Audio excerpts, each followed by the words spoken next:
काफी सारी most important update आ रही हैं जो आपको मिनस्ट्रीम के न्यूज चैनल पर देखने को नहीं मिलेंगी, इसीलिए आप वीडियो को एंड तक देखिए। सबसे पहले बात करते हैं ईरान इजराइल वॉर को लेकर। ईरानी IRGC ने क्लेम किया है कि उसने इजराइल पर अपनी सबसे घातक मिसाइल खुर्रम शहर मिसाइल से हमला किया।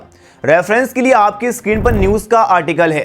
कल रात ईरान की रेवोल्यूशनरी गार्ड कोर IRGC ने इजराइल के बेन गुरीन एयरपोर्ट और वायुसेना के ठिकानों पर खुर्रम शहर मिसाइल दागी।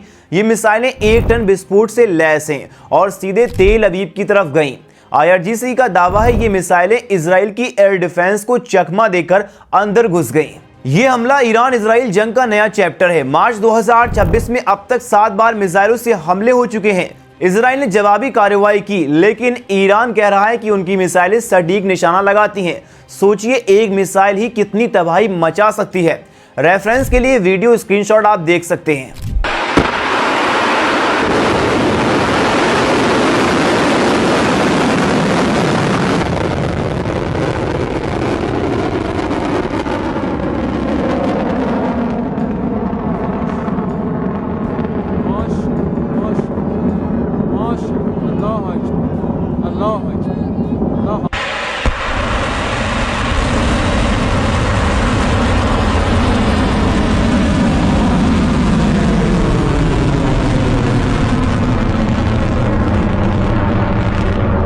अब बात करते हैं इस मिसाइल के बारे में। खुर्रम 4 एक बैलिस्टिक मिसाइल है जो क्लस्टर म्यूनिशन से लैस है। मतलब ये ऊपर जाकर 80 छोटे छोटे बमों में बढ़ जाती है और 80 अलग अलग जगहों पर गिरती है। पूर्व IRGC एरोस्पेस कमांडर अमीर अली ने खुद कहा था, ये मिसाइल एक ही लॉन्च में 80 जगहों को टारगेट करती है। अगर हम 100 ऐसी मिसाइलें दागें तो हम 8000 जगहों को निशाना बना सकते हैं। ये बात 2025 में कही गई थी, लेकिन आज ये बात फिर सच साबित हो रही है। दोस्तों, ये तकनीक कितनी डरावनी है। एक मिसाइल से पूरा इजराइल शहर तबाह हो सकता है। ये हमला मिडिल ईस्ट में वॉर को और बढ़ा रहा है। अमेरिका और इजराइल ने कड़ी वार्निंग दी है, लेकिन ईरान पीछे नहीं हट रहा है। अमेरिका तो इजराइल का बड़ा भाई बनकर घूमता है, लेकिन अब चुप्पी साधे बैठा है। उनकी अरबों डॉलर की मदद से बना डिफेंस सिस्टम ईरान की एक मिसाइल के आगे घुटने टेक दिया है। क्या बेइज्जती है। अमेरिका चेतावनी दे रहा है, लेकिन ईरान कह रहा है कि आओ ट्राई करो। ये खुर्रम शहर 4 क्लस्टर वॉर हेड वाली जो ऊपर जाकर 80 बमों में बढ़ जाती है।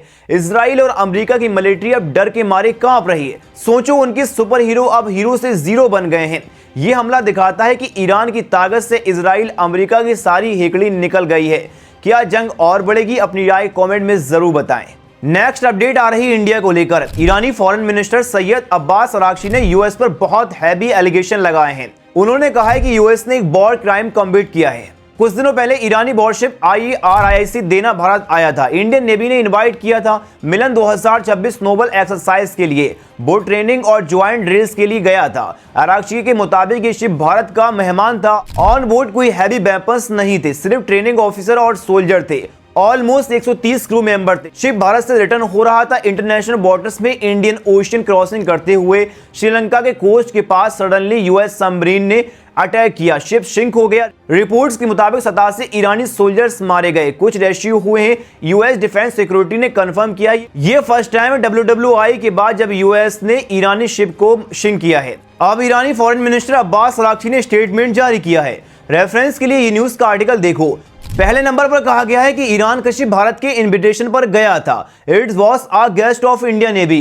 दूसरे नंबर पर ईरान के विदेश मंत्री ने कहा है कि नो वेपन्स ऑन बोर्ड, सिर्फ ट्रेनिंग ऑफिसर थे इस शिप पर मौजूद। और तीसरे नंबर पर कहा गया जिस शिप पर हथियार नहीं थे, जो मेहमान था, उस पर अटैक करना इज अ वॉर क्राइम। ये क्राइम के तहत किया गया है। और चौथे पॉइंट पर कहा गया है कि यूएस ने जो प्रेसिडेंट सेट किया है, इससे इंटरनेशनल मैरीटाइम लॉ का हैवी डैमेज होगा। वर्ल्ड में शिप्स की सेफ्टी खतरे में पड़ जाएगी। यानी डोनाल्ड ट्रंप को जो बनाया गया है यूएस का प्रेसिडेंट, इस पर अब्बास अरागची ने सीधा अटैक किया है। वहीं ईरानी विदेश मंत्री अरागची ने वार्निंग दी है कि यूएस को इसकी बहुत बड़ी नुकसान झेलना पड़ेगा। ईरान इसे बेवजह अटैक मान रहा है और रिवेंज की बात कर रहा है। ये पूरा matter US Israel Iran war का पार्ट है, जो अब इंडियन ओशियन तक एक्सपैंड हो गया है। इंडिया का नाम भी आ रहा है क्योंकि शिप इंडिया से ही रिटर्न हो रहा था। बट अब सवाल यह है कि इंडिया का इससे क्या लॉसेस हो रहे हैं, आइए जानते हैं। पहला बड़ा नुकसान भारत की रीजनल इमेज और क्रेडिबिलिटी को हिट लगा है। इंडिया खुद को इंडियन ओशियन का नेट सिक्योरिटी प्रोवाइडर कहता है, मतलब इलाके की सेफ्टी हमारी रिस्पॉन्सिबिलिटी। बट यूएस ने हमारे बैकयार्ड में श्रीलंका के पास एक शिप सिंक कर दिया जो हाल ही में हमारे पास आया था और हमारा मेहमान था। एक्सपर्ट कह रहे हैं कि स्ट्रेटेजिक एम्बरेसमेंट है। वहीं former navy chief admiral Arun Prakash ने कहा, war has come to our doorstep. Global south countries सोचेंगे भारत कितना पावरफुल है अगर अपना गैस भी प्रोटेक्ट नहीं कर पाया। आर मैरीटाइम प्राइमरी चैलेंज हो गया है। दूसरा डिप्लोमेटिक मैच, इंडिया के यूएस और ईरान दोनों से स्ट्रॉन्ग टाइज हैं। अब ईरान मोरल प्रेशर डाल रहा है, तुम्हारा गैस था। यूएस की तरफ से साइलेंस से ऑपोजिशन पार्टी भी अटैक कर रही हैं। वहीं इंडियन गवर्नमेंट चुप है। हैव इंडिया हैज क्रिटिसाइज करो तो क्वेड और डिफेंस डील्स खराब हो सकती हैं। अगर इंडिया अब चुप रहा तो ईरान रशिया से डिस्टेंस बढ़ेगा। इट्स अ बैलेंसिंग एक्ट और हम डिप्लोमेटिक आइसोलेशन फील कर रहे हैं। तीसरा और सबसे serious, economy impact. Indian ocean में टेंशन बढ़ेगी तो मेजर शिपिंग लाइंस डिस्टर्ब हो सकती हैं। इंडिया 80% ऑयल इंपोर्ट इसी रूट से करता है, स्ट्रेट ऑफ हार्मूज और इंडियन ओशियन से। यहां पर अटैक हुए तो ऑयल प्राइसेस स्काई रॉकेट करेंगे, इन्फ्लेशन बढ़ेगा, एलपीजी पेट्रोल कॉस्टली होगा और कई सारे शिप पर डेंजरस बढ़ जाएंगे। श्रीलंका सांसद ने भी कहा है कि this is the concern for whole region including India. Trade routes कमजोर हो गए हैं। फ्रेंड्स, सिर्फ ये ईरान यूएस की वॉर नहीं, it's a backup call for India. Connected security, energy supply सब प्रभावित हो सकता है। आपको क्या लगता है? अपनी राय कमेंट में जरूर बताएं। वहीं एक और अपडेट आ रही है अपने स्क्रीन पर, ये न्यूज का आर्टिकल देखो, ये सैटेलाइट इमेज देखो। ईरान ने अमेरिका के एक इंपॉर्टेंट एयरबेस पे हमला किया है, कुवैत में अली अल सलीम एयरबेस। सैटेलाइट फोटो आप साफ देख रहे हैं कि ये अटैक कितना बड़ा था। चलिए डिटेल में समझते हैं। ये बेस कुवैत में है और यहाँ अमेरिका फोर्सेस बहुत बड़ी तादाद में रहती है। ये अमेरिका की मिडिल ईस्ट में सबसे बड़ा एयरलिफ्ट हब है, मतलब यहाँ से प्लेन सप्लाई और सोल्जर्स आते जाते हैं। फरवरी एंड से ही ईरान और यूएस इजराइल के बीच जंग चल रही है। ईरान कह रहा है कि ये उनका बदला है क्योंकि यूएस और इजराइल ने ईरान पर पहले अटैक किए थे। अब latest satellite image planet lab Chinese satellite और दूसरे सोर्सेज से दिख रहा है कि ये फोटो देखो, बेस पे कम से कम 4 से 5 जगह पर डायरेक्ट हिट हुए हैं। एक बड़ा फ्यूल डिपोट जलता हुआ दिख रहा है, माइल्स तक काला धुआं उड़ता हुआ दिखाई दे रहा है स्पेस से। वहीं विजिबल आप देख सकते हैं पैट्रियट्स और air defence system, missile launchers, radars, hungers और कुछ मिलिट्री बिल्डिंग को नुकसान पहुंचा है। कुछ रिपोर्ट में 20 से ज्यादा इंपैक्ट्स की बात है, लेकिन कंफर्म इमेज में 4 मेजर डैमेज साइट साफ दिख रहे हैं। ईरान ने मिसाइल और ड्रोन के इस्तेमाल किए हैं, कुछ क्रूज मिसाइल भी क्लेम किए गए हैं। अमेरिका साइड ने कहा है कि उनकी डिफेंस ने बहुत सारे रोक लिए, लेकिन कुछ मिसाइल बेस तक पहुंच गए। इस अटैक में अमेरिकन सोल्जर्स को भी नुकसान हुआ है। पहले 2 दिनों में कुवैत में ईरानी ड्रोन स्ट्राइक से 6 यूएस सोल्जर्स मारे गए थे। अब ये ऑनगोइंग मल्टी डे अटैक है। कुवैत गवर्नमेंट ने भी कंफर्म किया है कि उनके एयर स्पेस में मिसाइल और ड्रोन्स आए और कुछ मटेरियल डैमेज हुआ है। अब ये सिचुएशन बहुत सीरियस हो रही। पूरे Gulf region, Kuwait, Bahrain, UAE, Saudi अब कॉन्फ्लिक्ट का हिस्सा बन रहा है। ईरान कह रहा है कि वो अपने सुपरम लीडर की मौत का बदला ले रहे हैं। दोस्तों, ये जंग अब कब रुकेगी? अमेरिका की रिस्पॉन्स क्या होगा?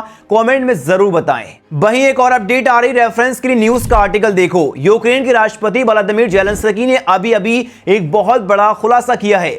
अमेरिका ने यूक्रेन से मदद मांगी है, वो भी ईरान के शहीद ड्रोन से बचाव के लिए। दोस्तों, पिछले कुछ दिनों से मिडिल ईस्ट में लड़ाई बहुत ज्यादा तेजी से बढ़ गई है।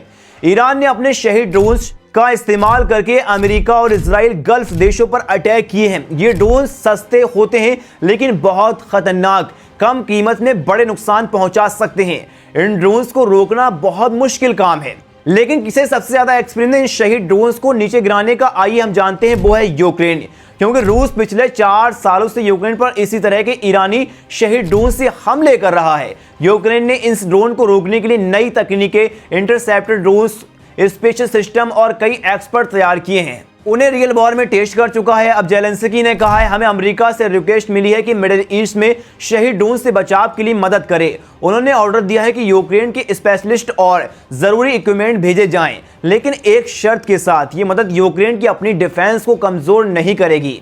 यानी यूक्रेन अब सिर्फ अपना बचाव नहीं कर रहा बल्कि अमेरिका और उसके दोस्त देशों की भी मदद कर रहा है। सोचिए, दुनिया कितनी बदल गई है। जो देश पहले हथियार मांगता था, अब वही देश दूसरे देशों को हथियार रोकने की तकनीक दे रहा है। ज़ेलेंस्की ने कहा है कि हम उन पार्टनर्स की मदद करेंगे जो हमारी सिक्योरिटी और लोगों की जान की रक्षा करते हैं। ये शायद यूक्रेन और ज्यादा सपोर्ट मिलने का रास्ता भी हो सकता है, जैसे एडवांस एंटी एयरक्राफ्ट सिस्टम और हथियार। दुनिया के सबसे बड़ा सुपर पावर अमेरिका अब यूक्रेन से हाथ जोड़कर मदद मांग रहा है। बड़ी हैरानी की बात है, जेलेंस्की ने खुद बोला है कि यूएस ने हमसे रिक्वेस्ट की है कि मिडिल ईस्ट में सही ड्रोन्स के अगेंस्ट प्रोटेक्शन के लिए हमें ऑर्डर दिए हैं, इक्विपमेंट भेजने और यूक्रेनी एक्सपर्ट को भेजने के लिए। यानी अमेरिका ने एक्सपर्ट और कई सारे इक्विपमेंट मांगे हैं यूक्रेन से। मतलब समझे, जो ड्रोन्स रशिया यूक्रेन पर सालों से फेंक रहा है, वही ड्रोन सब ईरान से मिसाइल मिडिल ईस्ट में यूएस और गल्फ कंट्रीज पे अटैक कर रहे हैं। और अमेरिका जो हर चीज में एक्सपर्ट बन जाता है, अब यूक्रेन के पास जो एक्सपर्ट मौजूद है वो मांग रहा है। दोस्तों, ये असली जियोपॉलिटिक्स है। कल तक यूक्रेन मदद मांगता था, आज अमेरिका मदद मांग रहा है। दुनिया पलट गई है।